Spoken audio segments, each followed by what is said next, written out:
Ah, torture. One of nature's greatest pastimes. Skinning, branding, whipping, such great fun. At least Elizabeth Bathory, the Blood Countess of Hungary, thought so. Hello everyone, and welcome back to another video.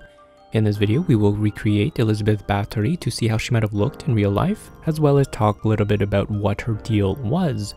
If you're new to my channel, welcome. Here on Mortal Faces, I take historic portraits and transform them to see how individuals we read about might have looked in real life. So let's get started. Thank you for watching. Subscribe for more historical recreations, and let me know in the comments who you'd like to see in real life. Elizabeth Bathory, the Blood Countess, was a Hungarian noblewoman and serial killer from the noble Báthory family who owned land in the Kingdom of Hungary. She was born in 1560 to a distinguished family that included kings, cardinals, knights, and judges. And as a result of being a member of one of the most powerful families in the kingdom, she enjoyed the pleasures of wealth, status, and education. However, her childhood was anything but ordinary. You see, some of her more eccentric family members have been rumored to have exposed Elizabeth of certain satanic rituals, and she was also exposed to the punishments that her family's officers inflicted. Her parents were distantly related, both having the same Báthory surname, and mental illness may have indeed run in the family.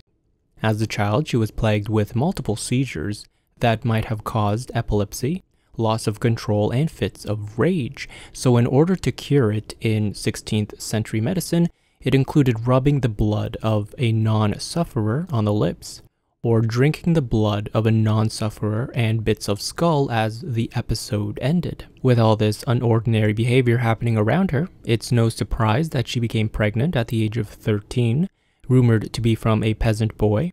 However, the baby was given up.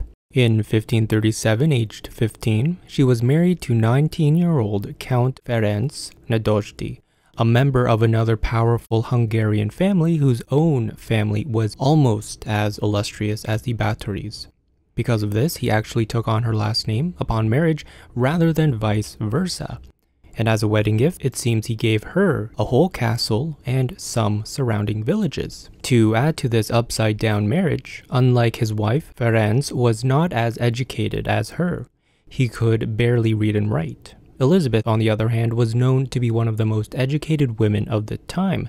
Not only could she read and write, but she spoke with great fluency in additional languages such as Latin, Greek, German, and Slavic, which was the language of many of her servants, who she would surround herself with later on. Nádasdy became the chief commander of the Hungarian troops, leading the armies of Hungary against Ottoman forces threatening Central Europe. So while her husband was away, Elizabeth managed all the business affairs and the estates. She was responsible for the Hungarian and Slavic people, providing them with medical care during the Long Turkish War, the defense of the estates, and she was even in charge of local affairs, intervening when a village woman's husband was captured or disputing assaults. Together, the couple had 8 children, but then her husband died in 1604 when he was 48 from an unknown illness, which left his legs paralyzed. By this time, though, the couple had earned a reputation of being harsh masters. Building upon her own cruelty, it is believed that Ferenc showed her some of his own ways of punishing his servants. Although the Count participated in his wife's torture activities, it wasn't until the death of her husband that Elizabeth's true evil came to fruition. She eventually moved to one of her castles in northwest Hungary and began surrounding herself with a cohort of servants to help her with her torture practices.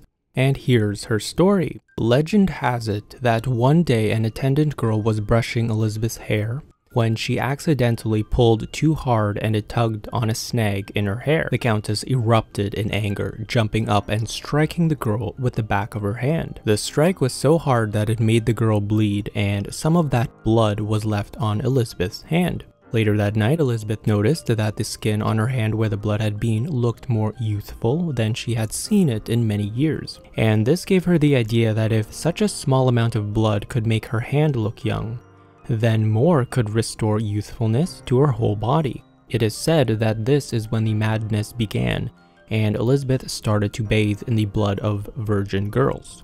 Young women began to disappear from villages near and far, as well as children. Unhappy girls were lured to the castle with the prospect that they could find work there, but were never seen again. When they arrived, they were locked up in a cellar as they awaited torture. Elizabeth carried out much of her torture herself, often beating the girls to death. Sometimes she would sew the girl's mouth shut, force her to eat her own flesh, or burn her genitals.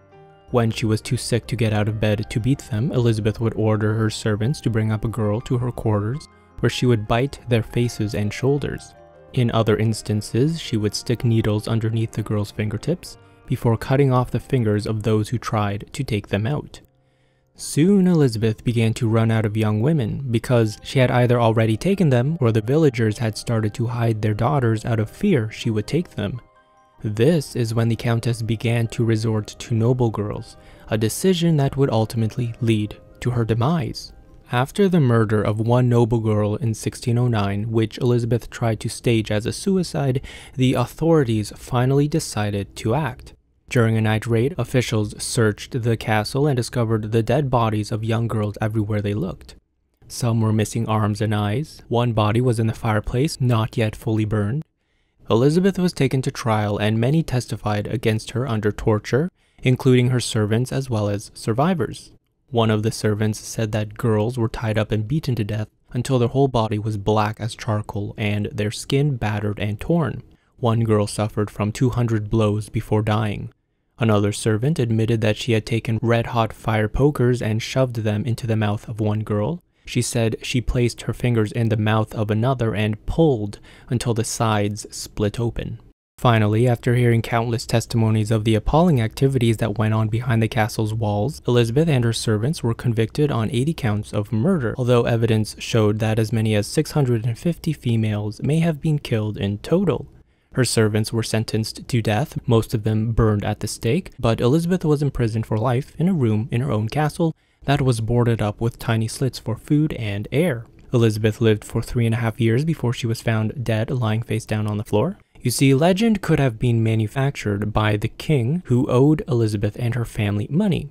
Maybe it was created to get rid of his debt. Perhaps historians say the true story of Elizabeth Bathory looks more like this. The Countess owed strategically important land that increased her family's already vast wealth. As a member of a family whose wealth intimidated the king, his court went on a mission to discredit and ruin her.